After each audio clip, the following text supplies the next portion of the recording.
TADA ایک ایسا بڑا ایشو تھا کہ پورے ملک میں بہت زبردست خوف کا عالم تھا. تو یو اے پی اے میں اتنا مسلمان خوف زیادہ نہیں تھے، لیکن پھر بھی خوف طاری تھا. وہاں بھی غیر مسلموں نے بہت اچھی طرح سے سپورٹ کیا. دستور کے اس رول کو جو لیٹر آن اسپرٹس پایا جاتا ہے، جہاں آزادی، انصاف سب کے لیے، equality for all, justice for all, fraternity for all, liberty for all، اس پر عمل کرائے گا. ڈاکٹر صاحب سے میں اگلا جو میرا سوال ہے جو میں آپ کو بتانا چاہتا ہوں کہ ڈاکٹر صاحب منظور احمد صاحب جو ہے آل انڈیا ملی کونسل کے نیشنل جنرل سیکرٹری بھی ہے. آل انڈیا ملی کونسل کی بنیاد محترم حضرت مجاہد الاسلام قاسمی صاحب نے اس کی رکھی تھی. ہم اس موقع پہ چاہیں گے کہ مجاہد الاسلام قاسمی صاحب کے ساتھ میں ڈاکٹر صاحب نے بہت شانہ بشانہ کام کیا ہے.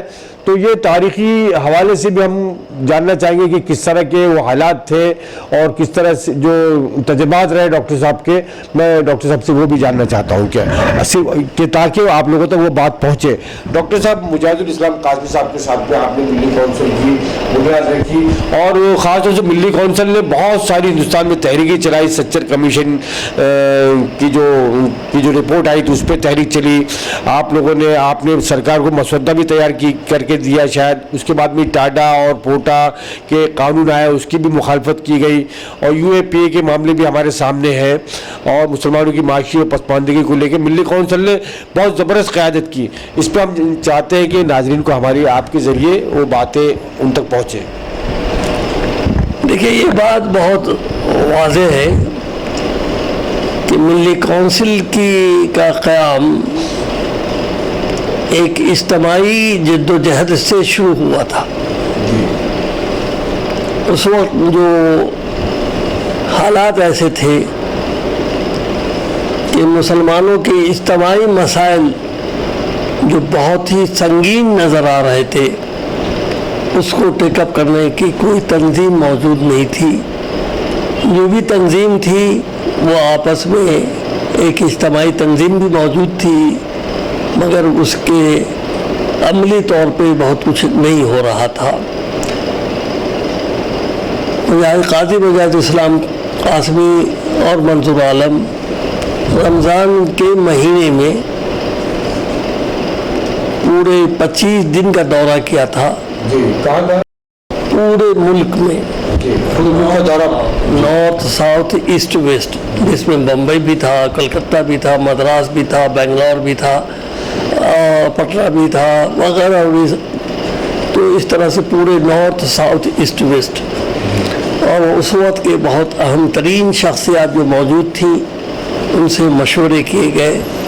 سبوں نے اس رائے سے اتفاق کیا کہ ایک ایسا فعال پلیٹ فارم بنے. لفظ پلیٹ فارم ملی کونسل کے لیے لفظ پلیٹ فارم لکھا گیا تھا بنے، جس میں اس طرح کے اجتماعی مسئلے کو ٹیک اپ کیا جائے.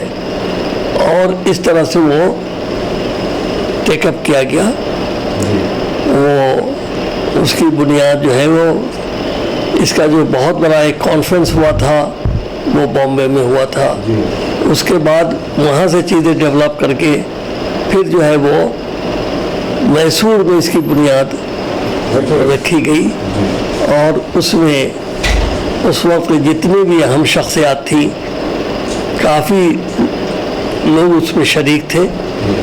اور پھر جو ہے اسے یہاں دہلی کی کنسٹیٹیوشن کلم میں بیٹھ کر کے اس کے دستور بنائے گئے اور جسے دستور کو فائنل کیا گیا.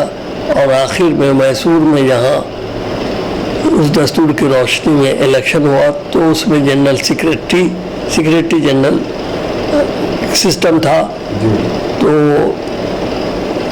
قاضی مجاہد الاسلام قاسمی صاحب کو سیکریٹری جنرل بنایا گیا. یہ اس وقت کوئی صدر نہیں تھے چونکہ پورا نظام ہی سیکریٹری جنرل یونائٹڈ نیشن کے پیٹرن پہ تھا. اچھا.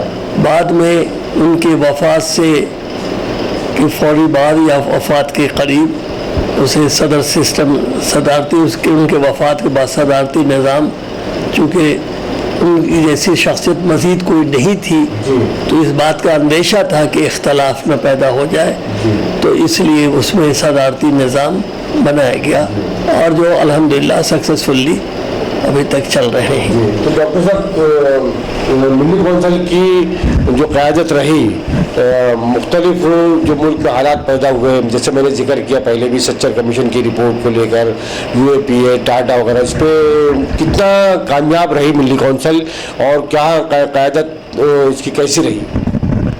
ایسا ہے کہ ملی کونسل نے اس وقت کے جو بھی برننگ ایشوز تھے اسے ٹیک اپ کیا، جس میں سچر کمیٹی کی ایک تو رپورٹ ہے، اس میں ملی کونسل کا بھی انسٹیٹیوٹ آف آبجیکٹیو اسٹڈیز سے بقول سچر کے انہوں نے ایک اعلان کیا تھا کہ 30% جتنی چیزیں وہاں ڈیولپ ہو رہا ہے اس میں انسٹیٹیوٹ آف آبجیکٹیو اسٹڈیز سے انہوں نے حاصل کیا ہے، چاہے وہ ڈیٹا ہو یا کتابیں ہوں یا مواد ہوں۔ ٹاڈا کا جو ایشو تھا، ٹاڈا ایک ایسا بڑا ایشو تھا کہ پورے ملک میں بہت زبردست خوف کا عالم تھا۔ اس خوف کے عالم میں مجھے خوب یاد ہے، کیونکہ ہم نے اس پروپوزل کو پیش کیا تھا الہ آباد میں کہ ٹاڈا کے خلاف ایک نیشنل کنونشن کیا جائے، جو آندھرا پردیش ہاؤس میں کرنے کا فیصلہ کیا گیا۔ تو مسلم تنظیمیں اور مسلم بڑی بڑی شخصیات کے اندر بھی بے حد خوف پایا جا رہا تھا، ڈرے اور سہمے میں تھے، اور وہ اتنا ڈرے سہمے تھے کہ کھلے طور پہ جوائن کرنے کے لیے تیار نہیں تھے، اور بعض لوگ اس میں شریک بھی ہوئے تو اپنے لباس کو بدل کے شریک ہوئے۔ مگر بڑی اچھی بات تھی کہ غیر مسلم تنظیموں نے بھرپور سپورٹ کیا، اور اس جب آندھرا پردیش میں کے ہاؤس میں جب یہ پروگرام ہوا تو اس کی وجہ سے اور فعالیت کی وجہ سے راجندر پوری صاحب کو کوآرڈینیٹر بنایا گیا اس موومنٹ کو چلانے کے لیے، جو بہت بڑے جرنلسٹ تھے، بہت بڑے سوشل مائنڈ اور انٹلیکچوئل مائنڈز اور پولیٹیکل اینگل سے سوچنے والے تھے۔ انہوں نے بہت کامیابی سے یہ پروگرام کو چلایا، اور کول سے پاٹل صاحب نے جو ایک ڈرافٹ تیار کیا، جو جہاں بیٹھے ہوئے ہیں وہیں بیٹھ کر کے انہوں نے وہ ڈرافٹ تیار کیا تھا، جسے پارلیمنٹ کے سامنے اور اس وقت کی حکومت کے سامنے رکھا گیا، جو ریلیپس کیا گیا اس قانون کو۔ اس کے بعد بد نصیبی سے حکومت جو بھی وقت میں پاور میں ہوتی ہے، وہ کبھی بھی دستور کے صحیح روح کو نہیں لیتی، حکومت ہی کرنے کے لیے اپنا سب سوچ کرتی ہے۔ تو you a P a develop ہوا، اس کے مخالفت بھی ملی کونسل نے جس بڑے پیمانے پہ کیا، اسی کے اس وقت کے حالات بھی، اس وقت مسلمان اتنا خوف زدہ نہیں تھے، مگر بہت کھل کر کے نہیں آنا چاہتے تھے۔ یہ پروگرام ہوا جس میں تمام اپوزیشن پارٹیز، پاور میں تھی کانگریس، تمام اپوزیشن پارٹیز، ٹاڈا کی بات کر لی، ہم نے یو اے پی اے کی بات کر رہا ہوں۔ تو یو اے پی اے میں اتنا مسلمان خوف زدہ نہیں تھے، لیکن پھر بھی خوف طاری تھا، وہاں بھی غیر مسلموں نے بہت اچھی طرح سے سپورٹ کیا۔ جب تمام اپوزیشن پارٹیز، جو اس وقت کانگریس کی حکومت تھی، تمام اپوزیشن پارٹیز نے سپورٹ کیا تھا، اور اس کی مخالفت کی، پورے یو اے پی اے کی مخالفت کی۔ اس زمانے میں ایک پروگرام ہوا جس کا کنوینر کلدیپ نیر صاحب کو ملی کونسل نے بنایا، اور تمام لوگوں کی رائے سے، اور کلدیپ نیر نے مکمل طور سے اس کی مخالفت پر لگاتار کام کرتے رہے۔ جب UAPA